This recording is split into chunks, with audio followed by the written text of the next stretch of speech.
Hey Biz BFFs. Hope you're having a good day today. I'm excited for our episode today. We are going to be chatting with one of our women to know, which is Molly Arnott. And she is going to be joining us in just a minute.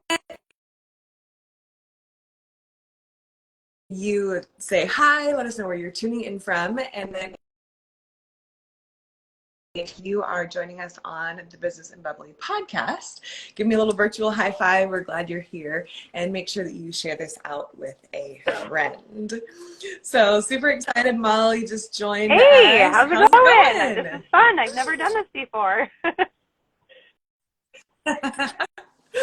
Well, glad you're here. Glad you're here. Again, as you guys are joining on Instagram, make sure that you say hi, that you cheer Molly on. She's never done this before, which is exciting, but don't let the lack of Instagram live fool you. This woman is actually a genius when it comes to real estate and investing. And so we are going to have a really great conversation, because if there's anything that you know about Business and Bubbly, one of our mantras, one of our core beliefs is that when money gets in the hands of good women, great things happen.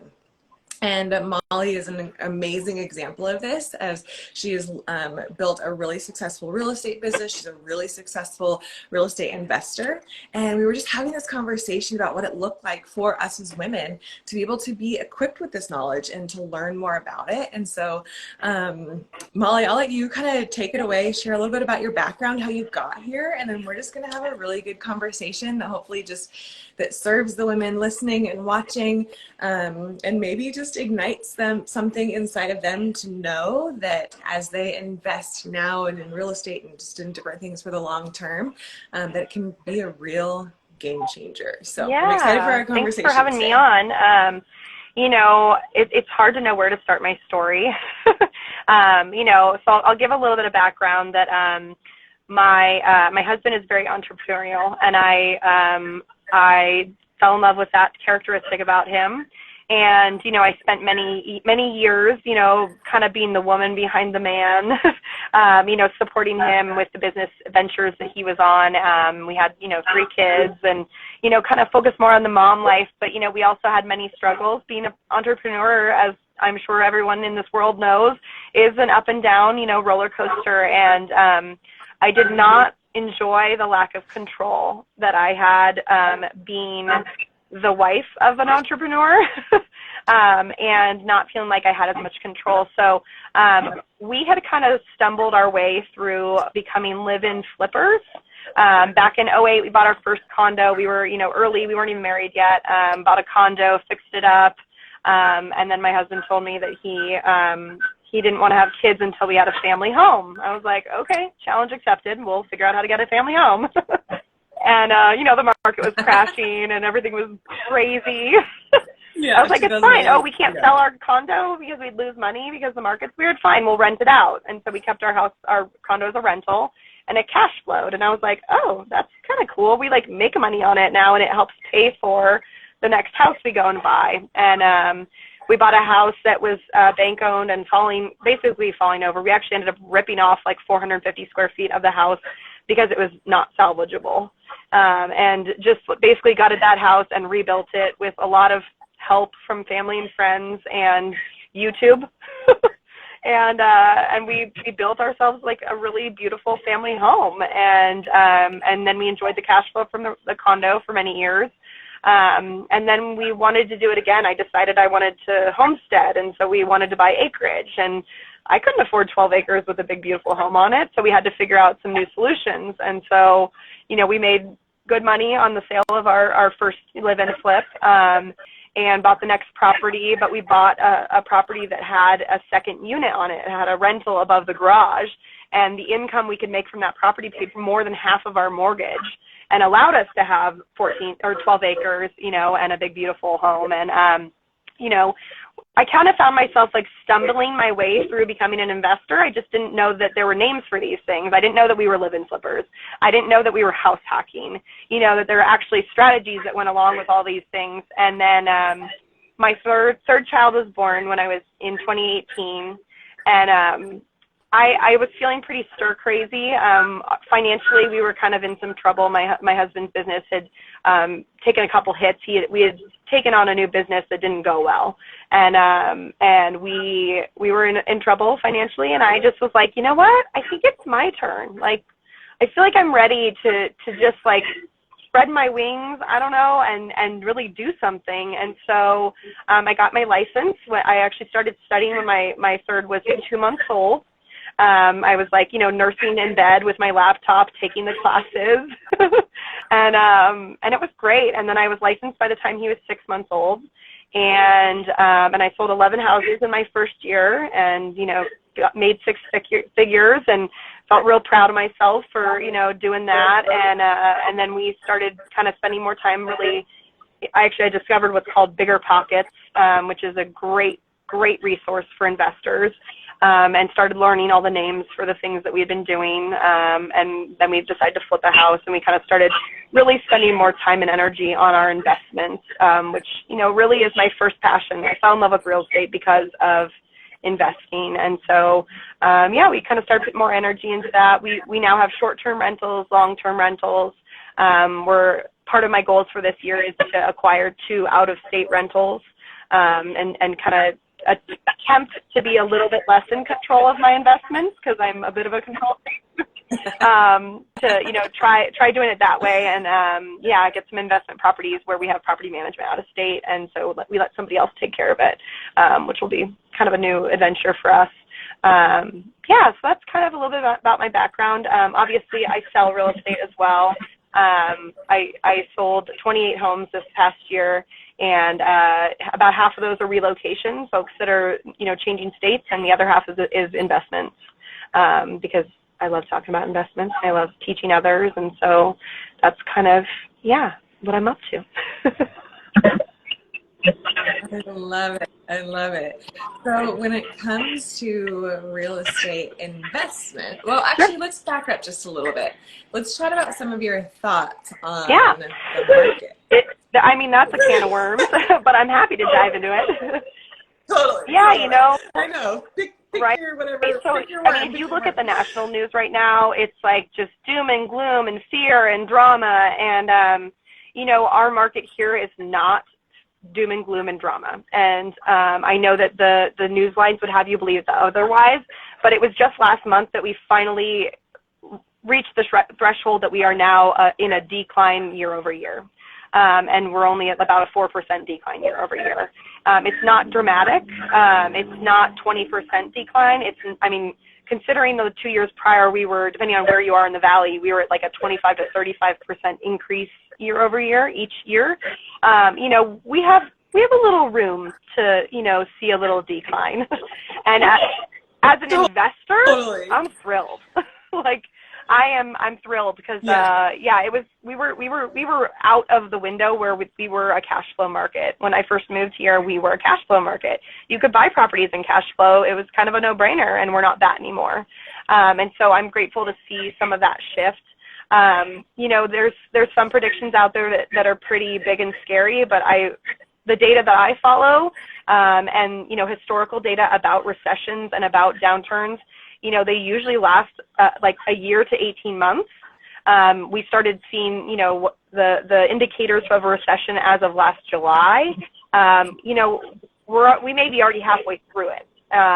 My instinct, in addition to all the data that I follow and, experts that I listen to, my instinct is come summer, fall, we're going to see things level out, and we're probably going to stay level for a while. And that's a good thing. What we experienced the last 2 years was all tied to inflation, and it was nuts. I shouldn't say it's all tied to inflation. It was also tied to 2020 and the Great Migration. But, I hear so many people fearful that, our market's been propped up, that we're in a bubble because we had all these relocators. But, I have a Facebook group for Californians relocating to Idaho. I sell a lot of relocation, and my business has not slowed down. Actually, I had my best year yet, and I think next year I'm going to do a lot better than I even did this year. And I am not seeing that flow of West Coasters coming into Idaho. I'm not seeing that stop or slow down even. I think who's paused the most is the first-time home buyers. It's tough right now for a first-time home buyer. Interest rates are brutal, and you're no longer in a position that you can easily purchase a home and get a lower payment than you would pay in rent, whereas a year ago you could do that. And that's not the case anymore. So I think that those are the greatest, group of people that I see slowing and pausing right now. And I have solutions for those people. They just need to learn how to house hack. I think I have a lot of confidence in our market. I kind of consider us more like a Denver, Colorado. I think we've been discovered. And I don't think we're going to see people stopping coming here because it's an incredible place to live. It's an incredible place to invest. And I don't see that shifting. So I think we're going to continue to see a decline here for the next 6 months or so. And then I expect it to kind of level off around that timeline.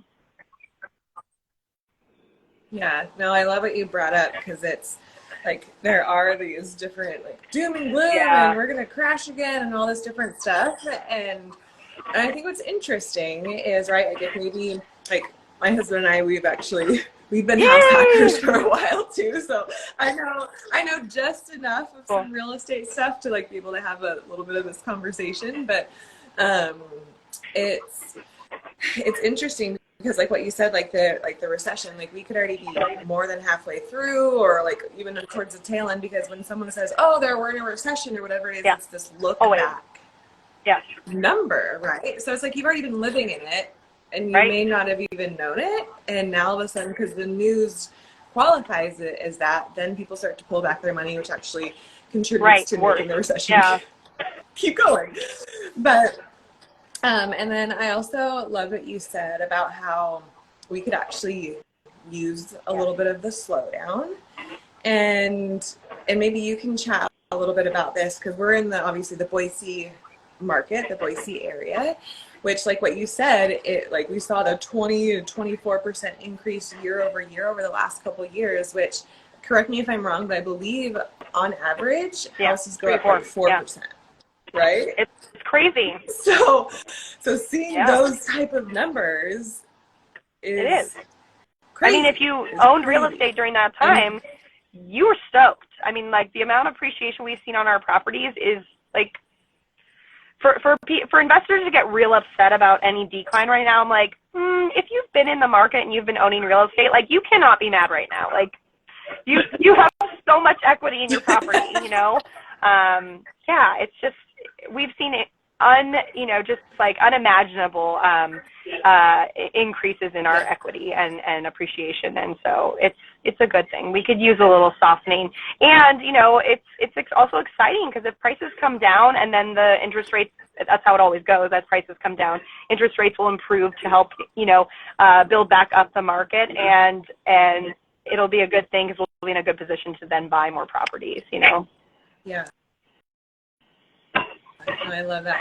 So then speaking of interest rates, right, because I know that this can be kind of a touchy subject for some people, and they're like, oh my gosh, interest rates went up and all this different stuff. And I heard this saying, I mean, maybe not necessarily for us as house hackers, but it's like that you date the interest rate and you marry the house. I mean, we're not going to marry the house, right?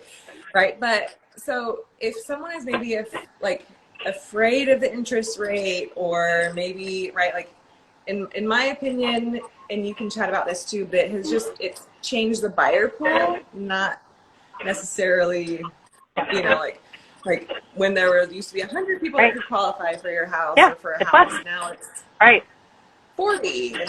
So why don't you chat a little bit about like the concept of the interest rate and why people don't necessarily have to be afraid of even these numbers, which are just basically these aren't crazy rates. I mean, they feel a little crazy because so many people were buying homes in the 3%, for a couple of years there, and exactly, it's like free money. It's like, oh, thanks, that's great, but that's not normal. And I know it's like, it gets old to hear people be like, well, the historic averages, yada, yada. I'm like, but really, it's not normal. And this isn't normally what real estate looks like to have interest rates be that low. And good for those that were able to buy and were able to invest with those types of interest rates, because they never have to touch them again. Just leave the financing alone, That's a great thing. But, Yeah. you know, what we're in right now is more normal. I mean, my first purchase, our first condo was with 6.5%, which is kind of what people are looking at right now.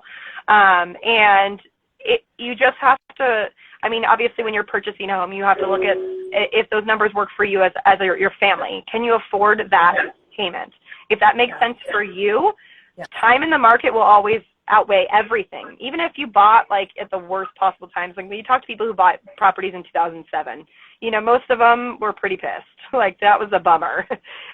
But if you held on to that property for 10, 15 years, like if you still own it today, you have massive amounts of equity in that property no matter what. It's just time heals all wounds. And especially if yeah, It's all bad, it does. bad real estate And purchases. over the long haul, I mean, sure, you would have been better if you had been able to wait and purchase that property in 2010.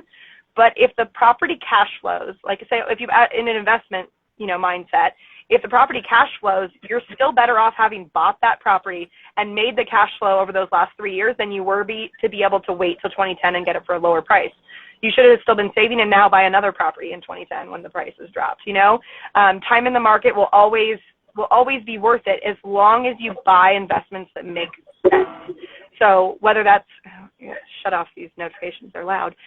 You know, whether that's buying a home that makes sense for the payment for you. If the interest rates are high, as long as you can afford the payment today, likely at some point interest rates are going to come down again, probably not much lower than the 5s, I'm guessing, but, you know, lower than they are today, and you refinance and you lower your payment. How great, you win, you know, and still you're going to be better off rather than waiting and having paid. You know, if you do the math of like how much you would have paid rent for a similar home over those 2 years, maybe you decided to wait, you're still coming out ahead of how much money you would have spent that went nowhere, did not go towards your own equity. It's just, I'm a math geek, you know, I do love math, and it's pretty much a no-brainer when you start looking at the math of how much money you lose by waiting. And yeah, that kills me. Don't throw your money away, please. Yeah, that's so good.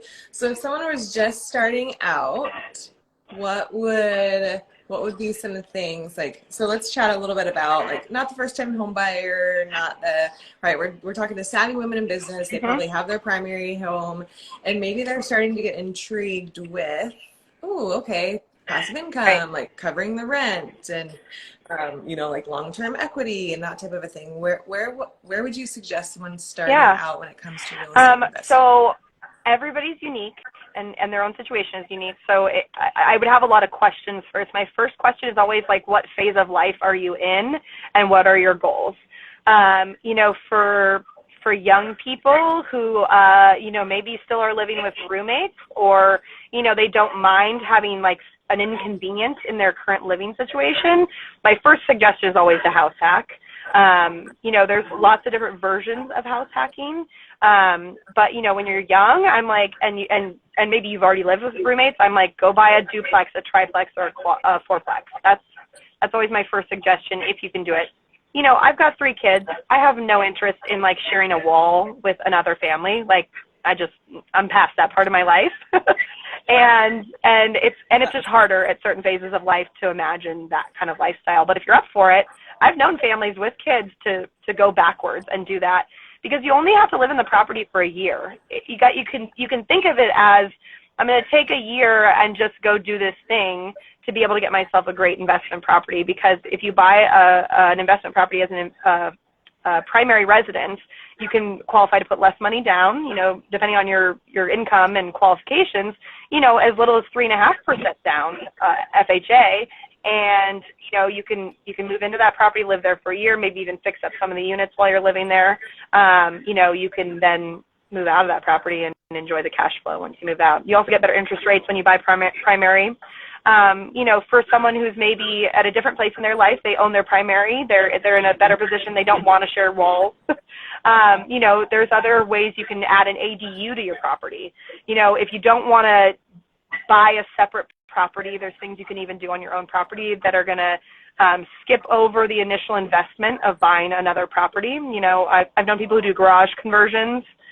You're still sharing a wall. I don't really love that, you know, depending on your stage of life. But ADUs, if you've got a little bit of land, you could put something, you know, above a garage, you know, the detached garage. for purchasing like a first investment property separate from your own, you know, I would encourage them to look at where they're going to find the funds. So whether that be saving, you know, having a really great year in business, increasing your business to be able to put money away for savings.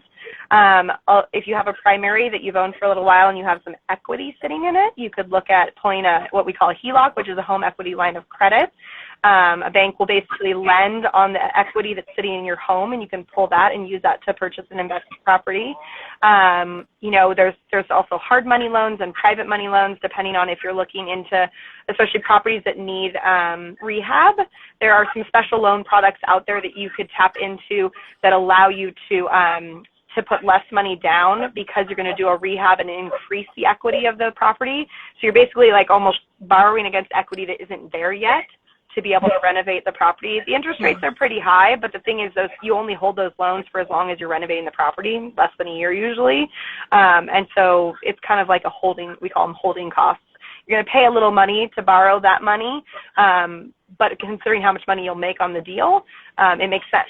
And so, you know, I could get more and more advanced into running numbers and things, but usually I'll recommend that people look into a website called Bigger Pockets. It's an incredible resource. Honestly, it's taught me 90% of what I know in this business, and it's free. You know, you can get on the forums, you can listen to the podcasts.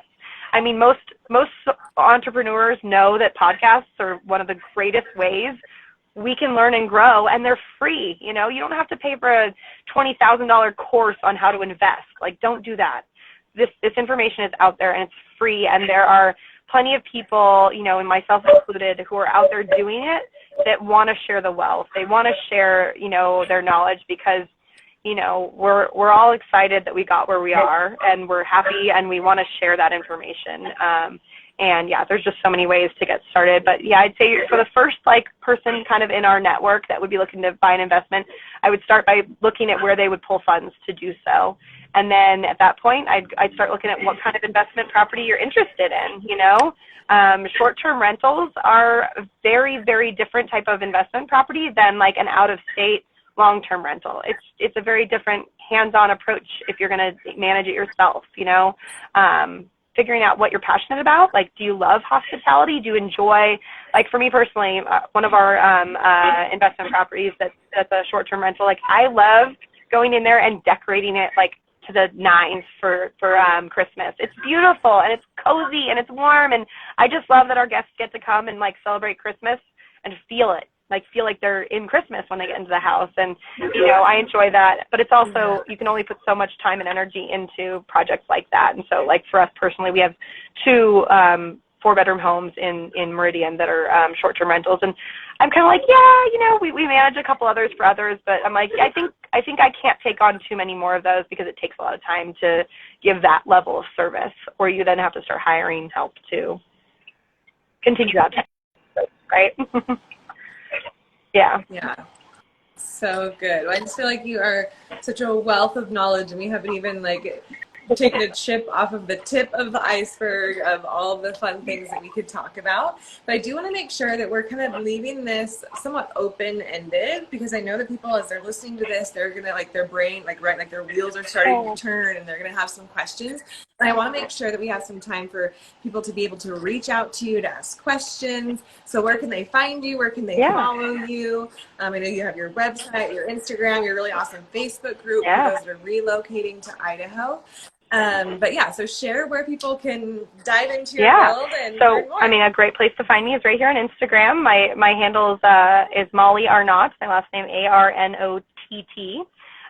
Molly Arnott Realtor is my Instagram handle. And Facebook, you can find me. I think it's just actually, I don't know my Facebook. My business. I'm like, I don't remember. I think like, you know, on Facebook they have like my maiden name. I think it's like Molly.Archibald or something. So anyways, my business account is facebook.com/Arnott Real Estate. My last name, Arnott Real Estate. You can find me there. Message me in any of those places. I do have a great relocation group that is like an amazing resource for those who are moving to, I mean, it's a group for Californians moving to Idaho, but it's really an amazing resource for anyone moving to Idaho. I do have a lot of like Washingtonians in there. And yeah, I share a lot about like what's happening in the community. You'll find that on my Instagram page as well, just to learn more about the area they're moving to. But on my Instagram is probably where you'll find most of my, quick tips and information about investing. But, reach out to me. I'm happy to chat. Especially in the investing world, I love to talk investing, and I will talk to anybody. I'll talk anybody's ear off if they want to. So good. I love it. Well, Molly, Yeah, thank you so thanks much for for having your me. time. You guys make sure that if this got your wheels turning and you have questions, make sure that you reach out to Molly. Obviously, if you're here on Instagram, you can see her account. If you're listening on the podcast, Great. I'll make sure to put everything in the show notes so you guys are just hooked up and ready to go. Yeah, But Molly, thank you so much for your time, and looking forward Yeah, to sounds good. continuing Thanks to so much. connect. You guys have a great day. Bye. Bye.